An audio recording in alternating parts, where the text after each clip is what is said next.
तो जो Maxwell equations हैं इनको हम 4 वेक्टर में लिख लेंगे, लेकिन हमें पता है कि कुछ चीज़ें ऐसी हैं जो कि पहले आपको 4 वेक्टर्स बनाने पड़ेंगे और बाद में जो है वो आप इनको ज्वाइन करेंगे चीज़ों को मैक्सवेल इक्वेशंस के अंदर आप देखेंगे जाके। तो कुछ पुरानी चीज़ें मैं यहाँ पे आपको दिखा रहा हूँ। तो अच्छा, इसमें लॉरेंस ट्रांसफॉर्मेशन की जो फॉर्म है वो आप लोगों ने पहले देखी हुई है। ये मैंने मैट्रिक्स फॉर्म के अंदर इसको लिखा है। ये मैट्रिक्स फॉर्म में लॉरेंस ट्रांसफॉर्मेशन है। जो इक्वेशन के लेफ्ट हैंड साइड पे मूविंग कोऑर्डिनेट्स फॉर एग्जांपल हैं और राइट हैंड साइड के ऊपर रेस्ट कोऑर्डिनेट्स हैं। और ये वो मैट्रिक्स है जिसको हमने बाद में लैम्डा का नाम दिया था। और यहाँ से हमने एक ऑब्जेक्ट बनाया था जिसको 4 वेक्टर कहते हैं। तो ये अब आपको नज़र आ रहा है कि मैंने इन चारों एलिमेंट्स को एक ही चीज़ बना दिया है जो कि 4 वेक्टर है। और उसकी डेफिनेशन ये है कि जब उसका प्राइम लेते हैं तो वो ओल्ड कोऑर्डिनेट्स के साथ एक मैट्रिक्स मल्टीप्लाई कर जाता है। और ये मैट्रिक्स जो है इसको लॉरेंस ट्रांसफॉर्मेशन मैट्रिक्स कहते हैं। इसमें जो म्यू और न्यू वगैरह हैं, these are basically the indices. ये इंडिसेस हैं और जिनको हम इस्तेमाल करते हैं 4 डायमेंशन जो है मिनकॉस्की स्पेस टाइम की उसको शो करने के लिए। अब हमारा अगला काम ये है कि हम जो मुख्तलिफ चीज़ें हैं जो इलेक्ट्रिसिटी और मैग्नेटिज्म में हम लोग पढ़ते हैं, जैसे करंट डेंसिटी है, इलेक्ट्रिक इलेक्ट्रिक और मैग्नेटिक फील्ड है, तो उनकी जो ट्रांसफॉर्मेशंस हैं उनको भी हमें स्टडी करना है और बाद में उनको एक्सप्रेस करना है in terms of Maxwell equation.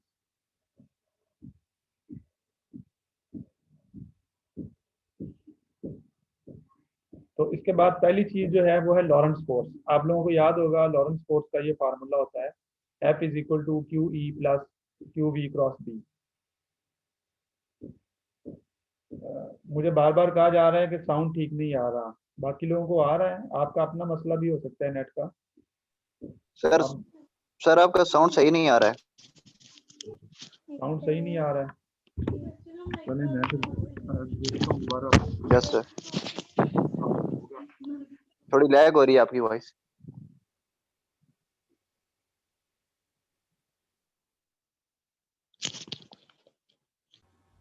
ठीक है, तो हमारा जो यहाँ पे मेन कंसर्न है वो सबसे पहले लॉरेंस फोर्स को देखना है। लॉरेंस फोर्स के बारे में आप जानते हैं कि Lawrence force basically electric field और मैग्नेटिक फील्ड की कंबाइंड फोर्स को कहते हैं। ये जो इक्वेशन आपके सामने लिखी हुई है F = QE, इसमें QE जो है वो कूलम लॉ से आपको पता है, और अगला जो है QV × B ये मैग्नेटिक फोर्स का फॉर्मूला है। कंबाइन कर दें तो ये लॉरेंस फोर्स बन जाती है। और फोर्स की यहाँ पे डेफिनेशन जो है वो इन टर्म्स ऑफ मोमेंटम लिखी हुई है। ओके, अब हमने इस लॉरेंस फोर्स को एक्सप्रेस करना है इन टर्म्स ऑफ 4 वेक्टर्स। तो उसके लिए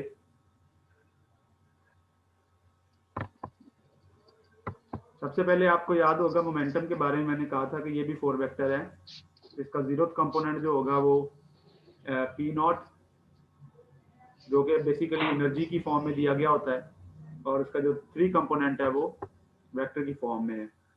और अगर आप प्रॉपर टाइम को इस्तेमाल करें तो इसके स्पेशल पार्ट का डेरिवेटिव आप ले सकते हैं with respect to proper time. तो ये ऊपर वाली इक्वेशन जो है उसी का यहाँ पे डेरिवेटिव लिया गया है और ये यहाँ पे आपको नजर आ रहा है dp/d tau। अच्छा, इसका जो टाइम कंपोनेंट है यानी जो अभी लिखा है dp/d tau, जिसमें p बोल्ड आपको नजर आ रहा है, ये बेसिकली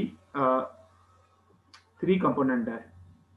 अब इसका 0 कंपोनेंट जो है जो कि टाइम कंपोनेंट होता है वो भी आप लिख सकते हैं। तो ये टाइम कंपोनेंट आ जाएगा टाउ के लिहाज से। अच्छा, अब हम जानते हैं कि ये क्वेश्चन जो हमने लिखी हैं ये लॉरेंस इनवेरिएंट होने चाहिए।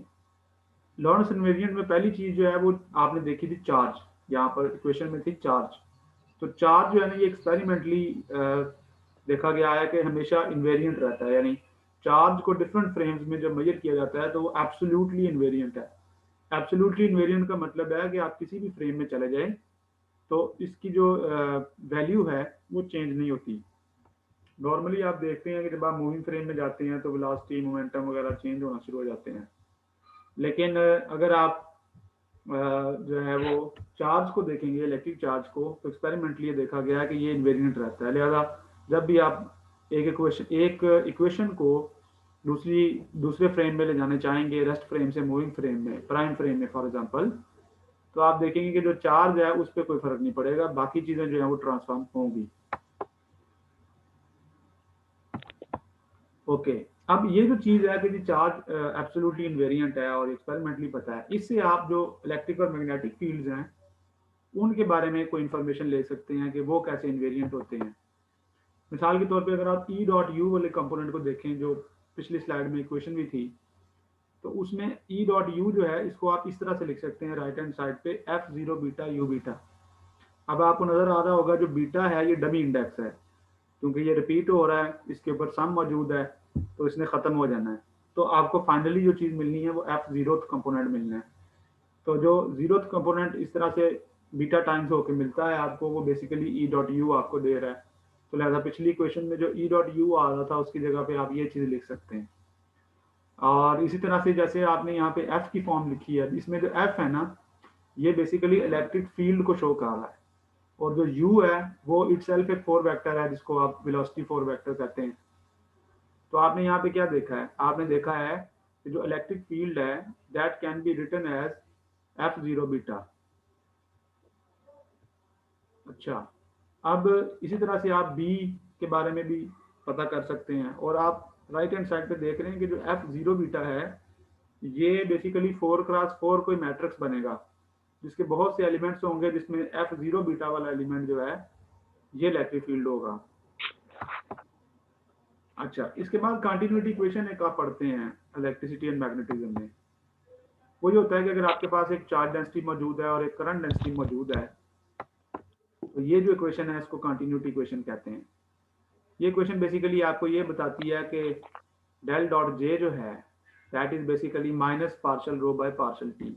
डाइवर्जेंस थ्योरम से भी आप ये चीज देख सकते हैं कि अगर जे जो है वो कोई सोर्स है और उस सोर्स की वजह से रो चेंज हो रहा है, तो वो दोनों इक्वल होंगे बट अपोजिट। मतलब ये कि अगर आपके पास रो चेंज होता है टाइम के साथ, what is rho, charge density, यानी किसी जगह पे अगर चार्ज की मिकदार जो है वो टाइम के साथ चेंज हो रही है तो उसके साथ साथ करंट डेंसिटी का डाइवर्जेंस जो है वो बनना शुरू हो जाएगा। और आपको ये पता है कि rate of change of rate of flow of charges जो है that is related to current. तो ये क्वेश्चन उसी के बारे में इंफॉर्मेशन देती है। अब हम इसको एक्सप्रेस करना चाहते हैं फोर वेक्टर नोटेशन में।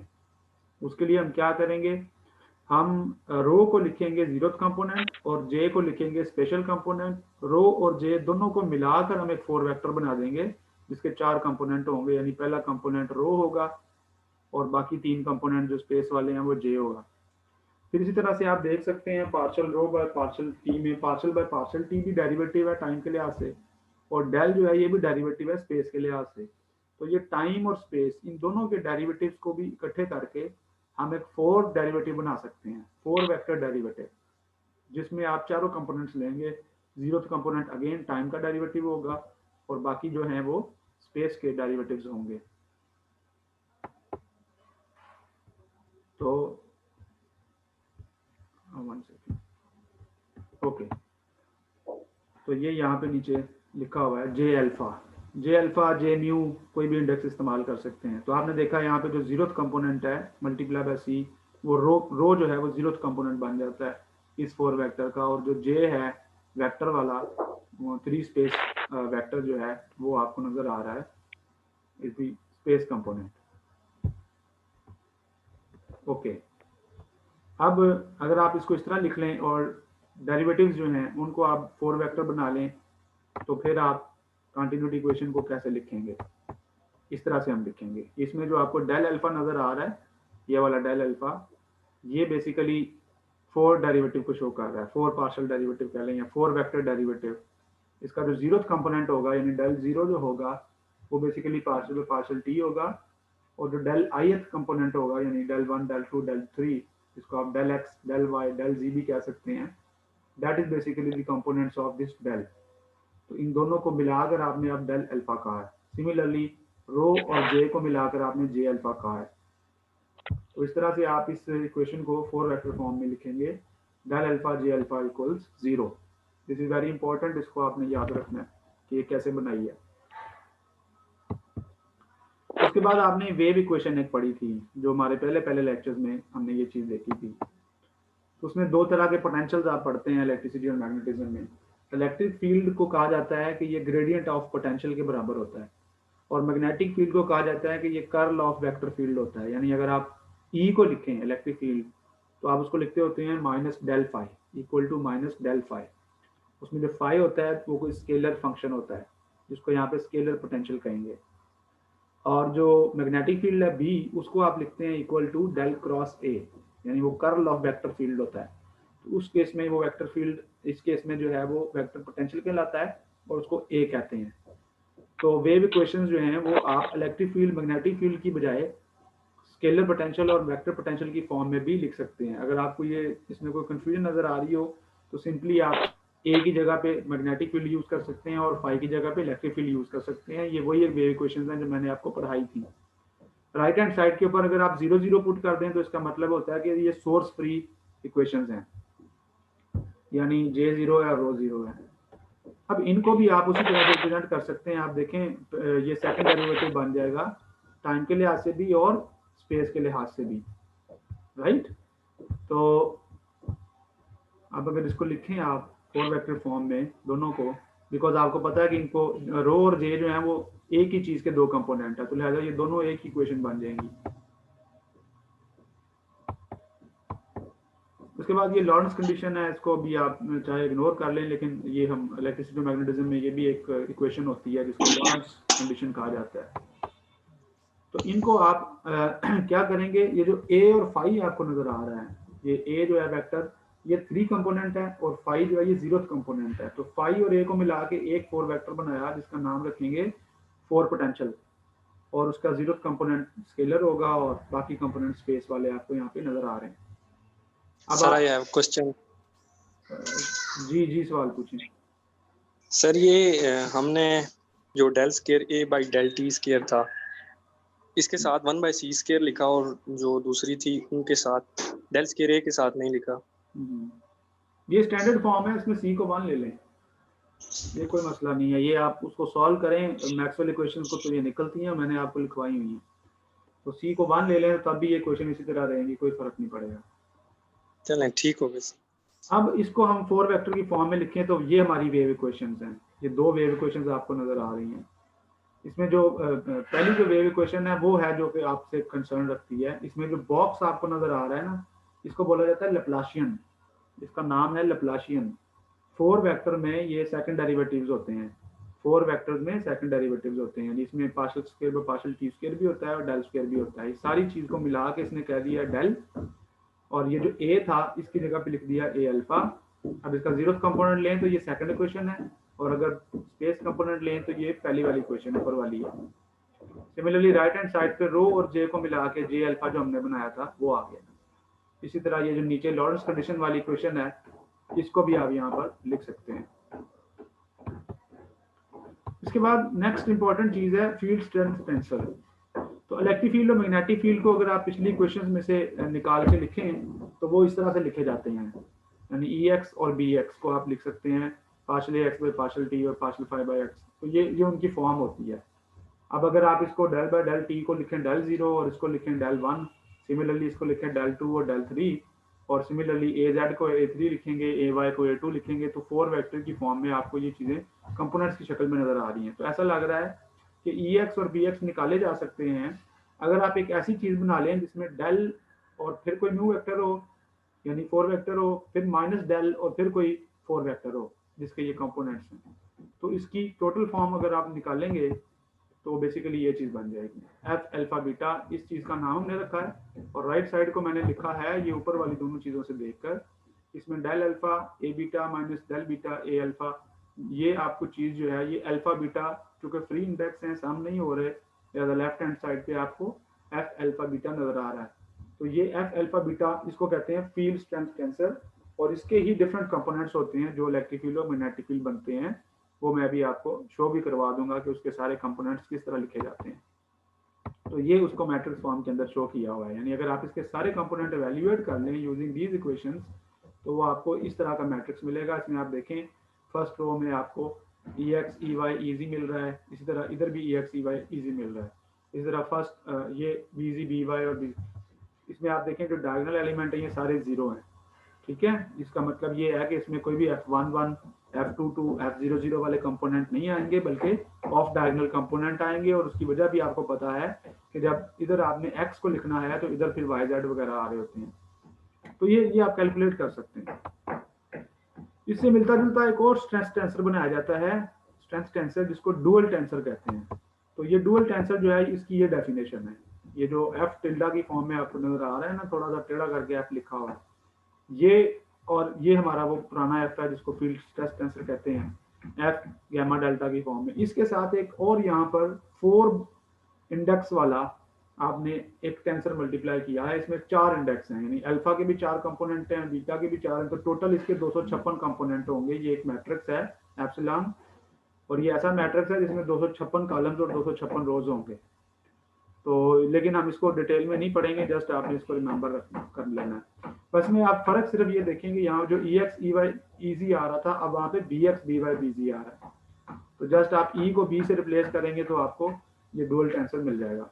इसमें जो ईटा है इसको भी डिफाइन किया हुआ है, it is a totally antisymmetric fourth rank tensor. ये एंटीसिमेट्रिक क्या होता है इसको हम टेंसर वाले चैप्टर में फिर डिटेल से पढ़ेंगे।